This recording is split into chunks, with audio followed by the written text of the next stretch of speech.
Është përmbyllur Akademia Leadershipit Rinor që nisi në shkurtin e 2019 dhe deri në qershor të vitit kaluar, ku u bën pjesë e saj personalitetet të jetës publike shqiptare dhe europiane që referuan mbi tema të caktuara në qendrën rinore Arka. Gjithashtu prezantuan strategjitë përkatëse së bashku me arritjet nga Youth Leadership Academy. Projekti ishte i larmishëm, kishte shumë aktivitete. Një ndër aktivitetet kryesore janë edhe prioritete strategjike zhvillimit të rinisë Bashkisë Shkodër. Kemi pas pjesëmarrje deri në 80 persona në takime ku kemi pas të ftuar Adi Krasten ose Adrian Civicin.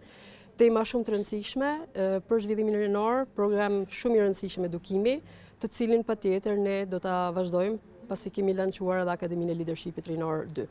I cila fillon me datën 7 mars në Shkodër. Aty do t'i japim më shumë theks pushtetit vendor, si është organizuar, kompetencat, burimet, rëndësia të rinjve për programimet në Bashkinë Shkodër.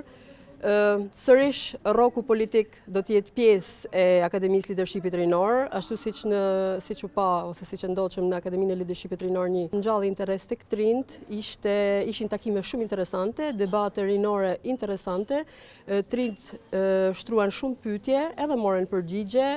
Disa raste përgjigjet ndoshta nuk ishin drejt për drejta, por ne do të vazhdojmë punën që të rinjve të krijohen platforma, diskutimi, debati dhe t'u japet mundësia që ata të japin kontributin e tyre në zhvillimin e Bashkisë Shkodër.